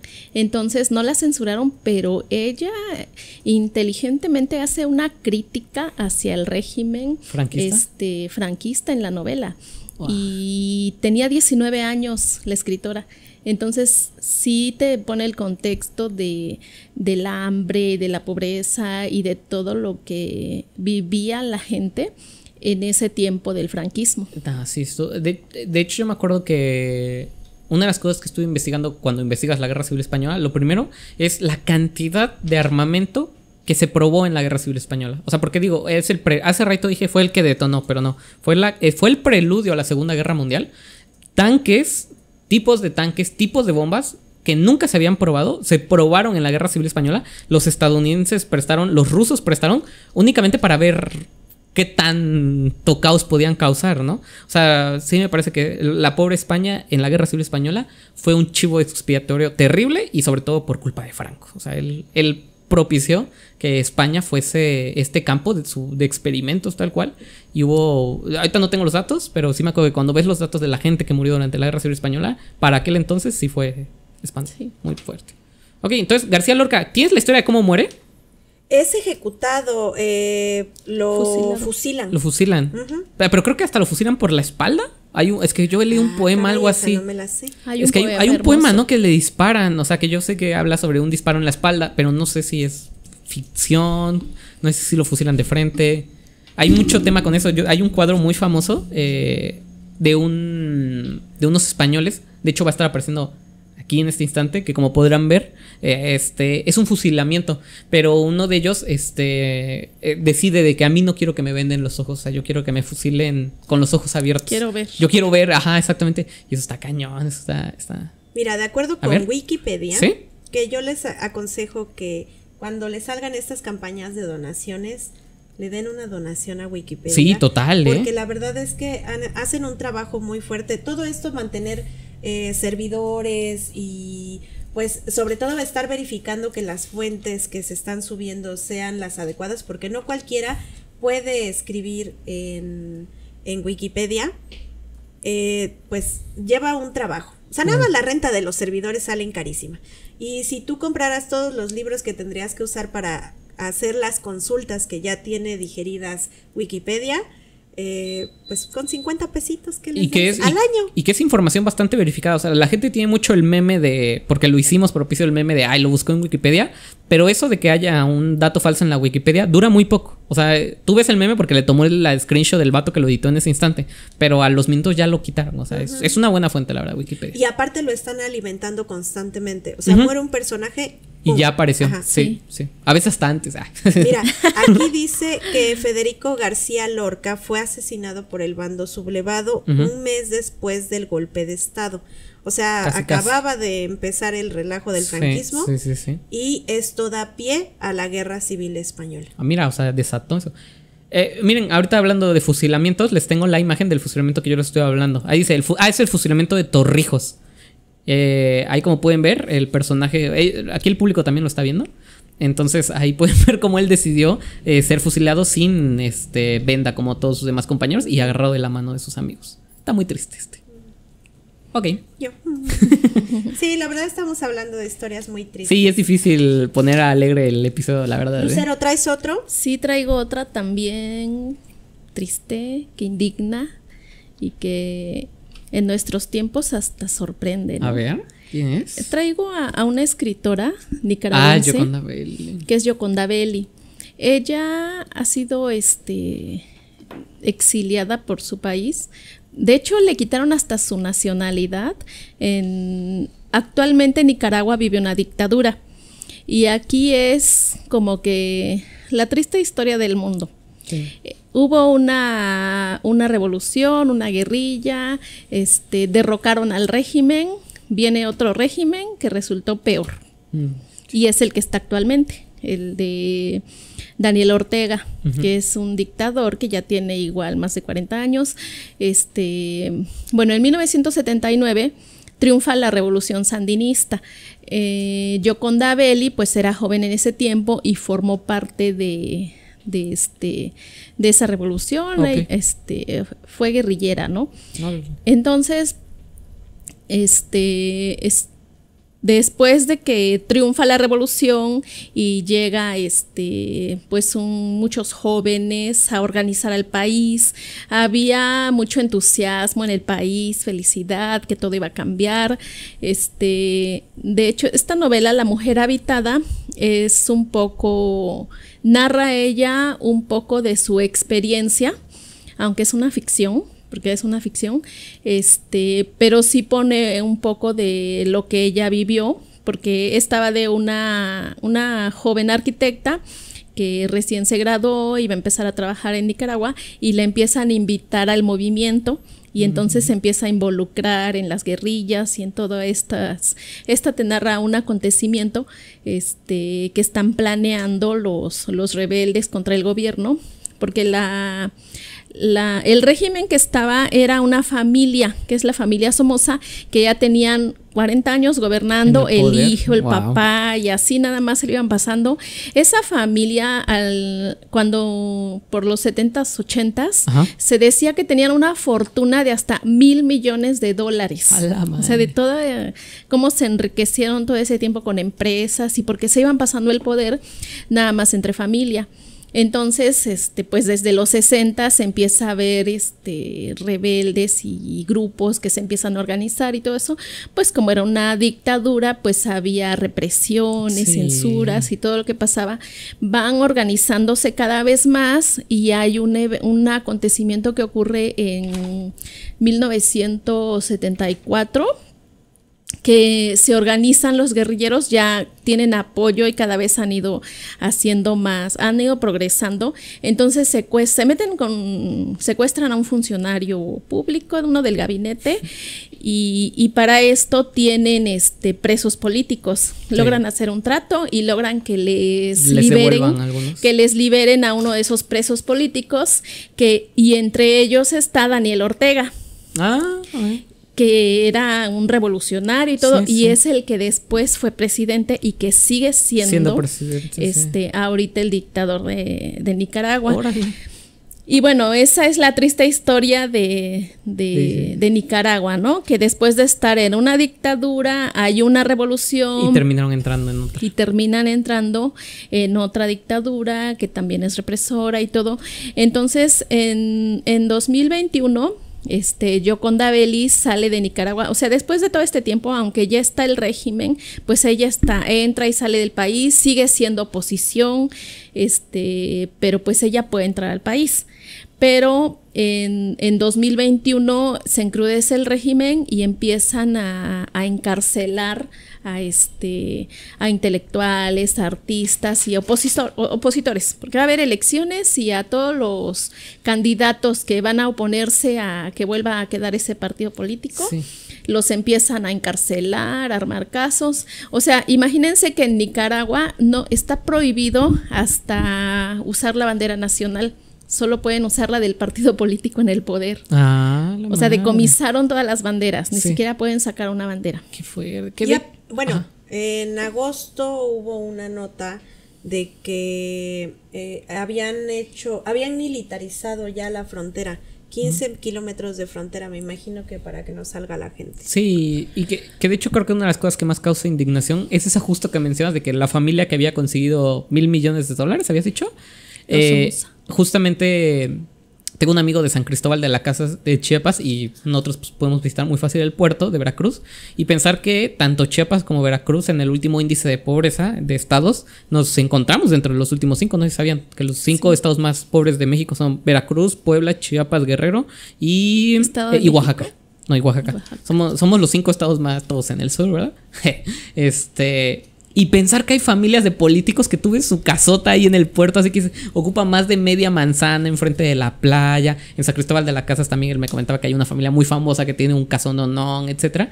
Y es cuando más indignante es, o sea, es que el pueblo se está quedando sin dinero, pero sí hay dinero como para este tipo de cosas, es cuando es obvia la corrupción, ¿no? Sí, o sea, nosotros eso lo escuchamos aquí, por ejemplo, sí. A nivel municipal. Es que una familia ya tiene cuántos años ahí, sí. Pues así igual, lo mismo, pero en con el país, con sí, un país, una sí. Familia nada más se van pasando el poder, sí. Y así ha sido, ¿no? Y después derrocan esta familia y viene y se impone otra familia, ¿no? Pero sí, yo estaba viendo eso recuerda fuertemente a que pasamos 71 años con el PRI y se fue, sí. Y ahora acaba de entrar Morena. Yo encontré muchas similitudes. Por eso es lo que estoy diciendo, o sea, lo de salir de una familia para entrar en otra. Encuentras muchas similitudes en todas estas dictaduras que tenemos en América y ves que al final es un sistema que sí. No quiere que las cosas cambien porque, por ejemplo, llegan estos revolucionarios y van a cambiar el mundo. Uh-huh. ¿Y qué pasa? Pues que entra Estados Unidos, o sea, no, si este país cumple su utopía, no vamos a perder el control económico en todos los demás países, no, correcto. Van a ser un ejemplo. Entonces, pues ahí pasan cosas oscuras y corrompen y hacen... Que es la típica, llegó Estados Unidos a dar libertad, supuestamente al pueblo. Está cañón la cantidad de veces que Estados Unidos se ha metido a hacer intervenciones obvias para todo el mundo. Yo sinceramente una que sí me causa bastante preocupación y que creo que no se ha comentado tanto es la última de situar ciertos cárteles mexicanos como grupos terroristas. O sea, porque eso le da bastante independencia a Estados Unidos como para ellos, ¿verdad? Porque para nosotros no, o sea, para otros claramente sigue siendo una violación a la patria. Pero ellos es de, hay un grupo terrorista en tu territorio, yo tengo derecho a defender que no se acerque nada a mi territorio, así que voy a ir a ayudarte y a darte paz, sí. ¿No? Está terrible esa parte. Y bueno, con esta dictadura que está actualmente, en 2018 hubo una manifestación por todos estos cambios que ha habido, que aumentaron las cuotas para la seguridad social.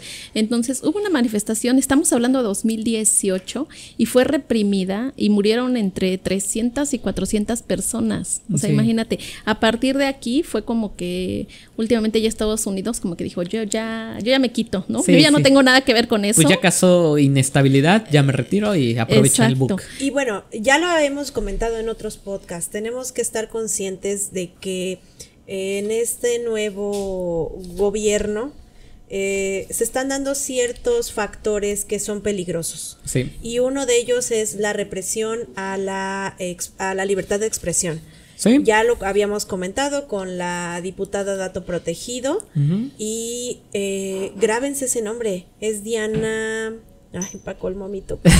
No, sí, y también, bueno, para complementar incluso la nota del hilo, también no solamente la libertad de expresión está siendo reprimida en México, claramente está, pero mundialmente lo estamos viendo incluso en las redes sociales. O sea, esto de las palabras que no se pueden mencionar en YouTube, en TikTok, en X. Hay claro, ciertos, toda la censura. Sí. Según Diana, estamos en la época de la libertad, pero no. Diana Karina Barreras. Correcto. Grábenselo, porque esa señora junto con su marido, estoy viendo el futuro.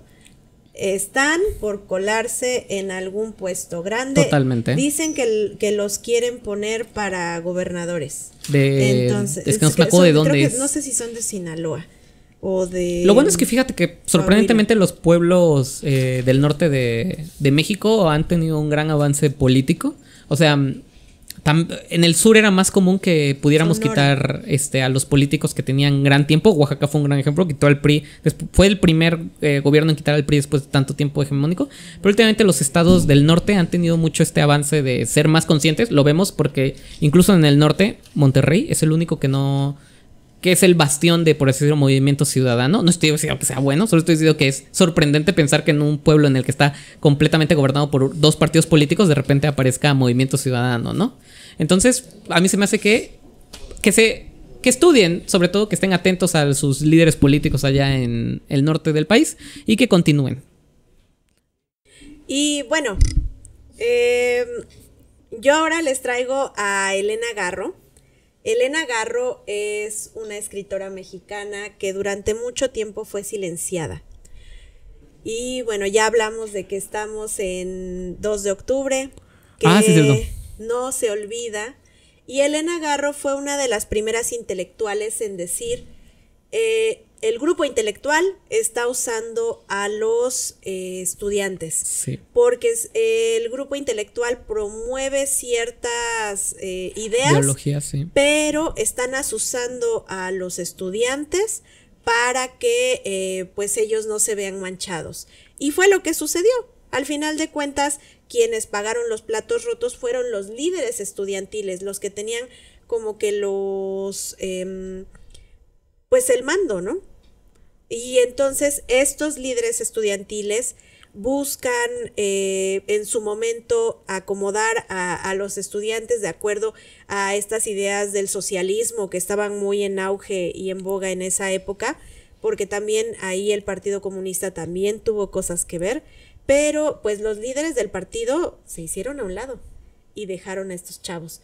Entonces, a raíz de esas declaraciones que ella da, hay un movimiento alrededor de los intelectuales que empieza a achacarle la culpa de haber engañado a los estudiantes. Y aparte de que ella estaba muy relacionada con un político que de apellido Madrazo, que estaba en contra del grupo en el poder. Eran del mismo partido, pero al final de todos cuentas... eran priistas. Sí, todos. Sí. Y bueno, después de que ya el movimiento estudiantil es reprendido, entonces se empieza a levantar todas estas acusaciones. Estamos, acuérdense que en el marco de los Juegos Olímpicos del 68. En la presidencia de Gustavo Díaz Ordaz. Así es. Entonces, pues se buscaba limpiar la imagen siempre del gobierno, la imagen de el país, para que llegaran las inversiones. Hay una serie muy buena que... Bueno, pero esta está enfocada en el Mundial del 86. Ah, del 80, sí, el segundo Mundial. Y justamente pasa exactamente lo mismo. O sea, estamos condenados a repetir nuestra historia si no nos enteramos de ella.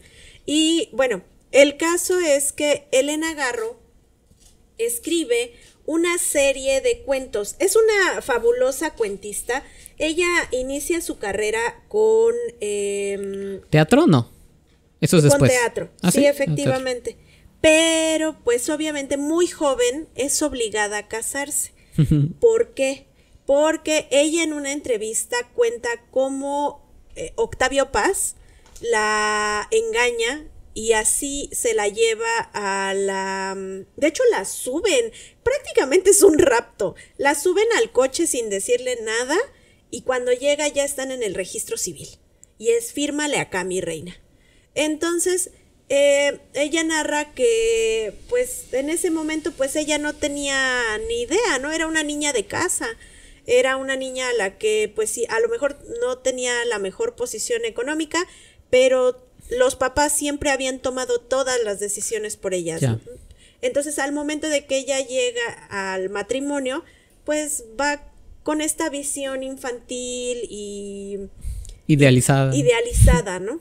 Y pues aparte también yo creo que en un punto muchas jóvenes ven en el matrimonio como un escape de sus casas. De las casas, sí. Pero pues obviamente se enfrentan a otras complicaciones, ¿no? Bueno, Elena Garro ya para ese entonces ya estaba separada de Octavio Paz y el gobierno la empieza a perseguir. Ella saca una lista de cuentos en su exilio que se llama Andamos huyendo Lola. Yo me entero de esta colección por esta cantante, la que canta Limón y Sal. Julieta Venegas. Julieta Venegas. Es una gran lectora, ¿eh? Su Goodreads es muy famosa, es muy genial. bueno. Así es que vayan, síganla. Si no tienen Goodreads, hagan su cuenta. Y síganla. Síganla. No les recomiendo que hagan los challenge, porque al final de cuentas puedes ir perdiendo como este gusto por la lectura entre quiero leer 100 libros, ¿no? Y cuando no llegas a la meta dices, oh, no soy un buen lector, ¿no? No se crean con eso. Entonces, en Andamos Huyendo, Lola, ella va planteando toda la información de la persecución, y es muy recurrente el uso de personajes que la representan a ella y a su hija. En estas fechas, Elena Paz Garro, la hija de este matrimonio, pues tiene una enfermedad, pero aparte están en el exilio y son abandonadas, son dejadas a la deriva por Octavio Paz, quien tenía una buena posición económica y que vuelca todo su odio y rencor de una serie de sucesos que pasan dentro de su relación contra la hija. Y la verdad, ese señor es muy despreciable. De hecho, hay buen escritor, pero un maldito. Hay una muy buena investigación con respecto a las relaciones que tenía Octavio Paz, cómo lo unen específicamente con jurados del premio Nobel. Entonces, ya verán. Sí, o sea, hay una muy buena investigación. La voy a traer en un próximo podcast. Me parece aquí de alfiler por alfiler para que lo vean. De hecho, hay un libro escrito por la hija de este Elena? Matrimonio. Y ella narra ahí, porque también era muy buena escritora, solamente que tuvo ciertos padecimientos, yo me imagino que motivados por el maltrato de su papá, y también fue abusada, creo, por el abuelo. Ah, sí. Sí. A la madre. Entonces, ella ahí se expresa muy mal de la abuela materna, que era muy desgraciada, y también habla acerca de que muchas veces Elena Garro fue obligada a quemar sus escritos por los celos de Octavio Paz. Y no celos pasionales, sino celos intelectuales. Él en varias veces declaró que Elena era mejor escritora que él y que la obligó, ahí la hija es la que menciona que la obliga a quemar los escritos y le prohíbe publicar porque sabía que era mejor y entonces podía quitarle el acceso a ciertos premios. Sí, está cañón. No. Cada vez que le vas escarbando más, ese señor es más despreciable. Ahí recomendaríamos el podcast, la entrevista que nos recomendó Viole, o fue Beca, no me acuerdo. Viole, ¿verdad? El documental que se encuentra, creo que está en YouTube, en el que justo está la entrevista en la que Elena Garro, la hija de Elena, cuenta cómo rescatan los recuerdos del porvenir de la estufa, literalmente. Sí. Ok. Y bueno, para limpiar un poco la cara de Elena Garro, a ella le acusan de haber sido interrogada y de haber dado nombres de los líderes del movimiento estudiantil. Esto ya pues fue descartado porque pues los mismos líderes hablan acerca de que uno de ellos, que fue el que verdaderamente dio los nombres y filtró las listas, pues mintió, ¿no? En las declaraciones y pues aparte que el gobierno se tomó de esa información para poderse deshacer de Elena Garro. Sí, yo no descartaría incluso que el propio gobierno ya la tenía contra Elena y fue como de, mira, ¿quieres reducción? ¿Quieres que no te tratemos tan mal? Di que Elena fue cómplice y ya con eso le hacemos. Y no solo la persiguieron, ¿no? ¿Me escuchó? A ver. Es que lo habías bajado de volumen, ¿no? A ver, ¿sí? No solo la persiguieron, sino que prácticamente la borraron. O sea, su obra se está reivindicando hasta hoy en día. Esa parte se me es súper importante. Yo he visto muchos TikTokers hablando mal de Elena Garro justo por la información de que dicen de no se olviden que Elena tuvo participación en el problema estudiantil y que justamente filtró eso nombres. Pasa y todo eso. cuando sacas tu información de TikTok Exacto. y redes sociales. Bueno, que ahí sí, mi parecer, sí, los TikTokers ahí sí se han equivocado muchísimo. Pero es más en los comentarios, ¿eh? O sea, un video de Elena Garro y los comentarios. No olviden la participación de Elena en el 2 de octubre. Sí, porque ella ya tiene este estigma. Sí, por muy bien todo marcado. eso que le pasó. Precisamente ayer, se cumplió un aniversario luctuoso de su muerte y en una publicación... Ayer, en la época en la que estamos grabando este podcast. Sí, perdón. Sí, es cierto, fue el 22 de agosto. Fue aniversario luctuoso de Elena Garro y encontré una frase que pusieron sobre ella y que dice: a las mujeres que se equivocan como nosotras nos marcan con la letra escarlata y es inútil huir. Qué buena referencia a un hecho histórico, pero también a una novela que es La letra escarlata. Sí, y tan triste porque fue la vida de Elena Garro. Total. En ese documental al final sí da mucha tristeza porque sale ella hablando cuando ya está muy grande y... Sí, ya. Y como hasta pareciera que a ella misma la lograron convencer de que no era alguien importante, de que no era valioso valía lo que ella hizo. No, sí, es muy terrible. Bueno, y aquí los personajes que se dedicaron a ponerle esta marca, esta letra escarlata a Elena Garro fueron Soberón y el Tortugo, que eran policías del Partido Revolucionario Institucional, y ellos son los que hacen toda esta tergiversación de las declaraciones para poder acusarla. Hay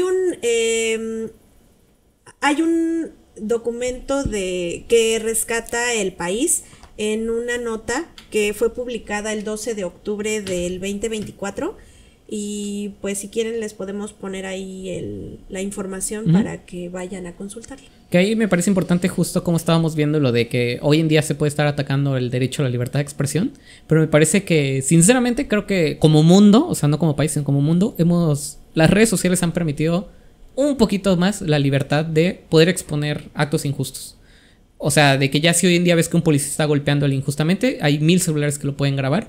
Ya si se hace justicia o no es otro tema, pero al menos no queda en ese mundo ficticio que le pasó a Elena Garro. O sea, que es como de que si yo digo que tú estuviste en esto, todo el mundo lo cree. O sea, antes, para que vean la represión que tuvieron que vivir los intelectuales que formaron la época en la que vivimos nosotros, eso sí, para que vean, sí vivían la verdadera represión. Lorca, Garro, Gioconda Belli, o sea, ahí sí estuvo fuerte, ¿no? Y que les queda todo este sentimiento de, bueno, este de delirio impunidad, de persecución. ¿no? Ah, sí, Elena, las dos Elenas solían, dice que siempre a donde llegaban, cerrar ventanas, revisar a los vecinos, y todo eso se ve plasmado en los cuentos de Andamos huyendo Lola.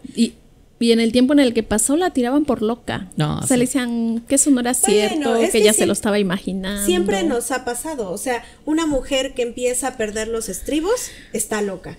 Una mujer que delata a otra persona que la agredió está loca. Sí. Seguro fue por celos, seguro fue por no sé qué cosa. Siempre nos han hecho este tipo... Esa descalificación, ¿no?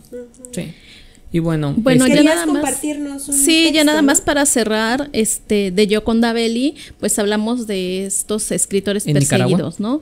Gioconda Belli en 2021, que les comentaba que empezaron a encarcelar intelectuales, artistas que estaban en contra del régimen de este dictador. Ella no estaba en el país, estaba en Estados Unidos, que fue a ver a su hija, pero le empezaron a hablar sus amigos y a decirle: ¿sabes qué? Ni regreses porque vas a ir directo a la cárcel, porque pues ella era una opositora del régimen y no estás en la lista negra, pues. No lo ocultaba, ¿no? Exacto. Y entonces pues ya no regresa, pero en 2023 el gobierno de Nicaragua saca una lista en donde declara a esas personas enemigos de la patria. ¿Y entre ellas? Y está ella, su hijo, su hermano. A la madre. ¿Y qué era eso? Pues les quitaron su nacionalidad, les expropiaron sus bienes que tuvieran en el país, todo, los eliminan del país, les quitaron todo. Wow. Entonces ella dice, le quitaron su nacionalidad, dice, pero yo siempre seguiré siendo de Nicaragua. Wow, ¿esto 2023 dices? 2023 ocurrió eso, y bueno, ella plasma mucho de toda esta trayectoria vital en una trilogía no intencional, pero que le salió, que incluye su último libro y que empieza con esta que es La mujer habitada y luego viene El país bajo mi piel, que es como que el más biográfico, prácticamente son memorias de ella. Y recientemente Un silencio lleno de murmullos, que ya va un poco de una mujer en el exilio y de la relación que tiene con su hija. Entonces ella dice que es como una trilogía que no planeó que fuera así, pero que tiene toda esta trayectoria de lo que ella vivió, ficcionada también. O sea, no empezó como trilogía, pero el tema dio para que se volviera. Ok, y pues bueno, yo creo que con eso podemos ir concluyendo el podcast del día de hoy. Hoy vimos tanto perseguidores, perseguidos religiosos, como lo vimos en los versos satánicos, clásicos perseguidos desde mucho tiempo atrás, como Spinoza y Sócrates. Vimos el ejemplo de Gioconda Belli, también tuvimos el ejemplo de Federico García Lorca, específicamente la Guerra Civil Española. Y finalmente acabamos con el hecho que está perfectamente conmemorado en este día, que es lo que pasó en el 2 de octubre, en el cual Elena Guerro pues vivió toda esta parte del desprestigio, ¿no? Y la inculpabilidad sobre todo. Y pues nada, ¿qué les parece si quedamos pendientes con todo el público en un siguiente podcast, seguir tratando todos estos temas? Porque creo que nos quedaron más ¿no? en el tintero. Libros, sobre todo yo diría que libros específicos, ¿no? Que políticamente perseguidos. Así que pues ahí. Sí, tal vez hoy fue autores, pero también el tema de libros prohibidos. Exacto, libros prohibidos era lo que quería decir. Ese también está bueno, ¿no? También tiene bastante. Ok, y pues nada, con eso concluimos el día de hoy y nos estamos viendo el siguiente jueves. ¡Hasta luego! Adiós. Ay, gracias.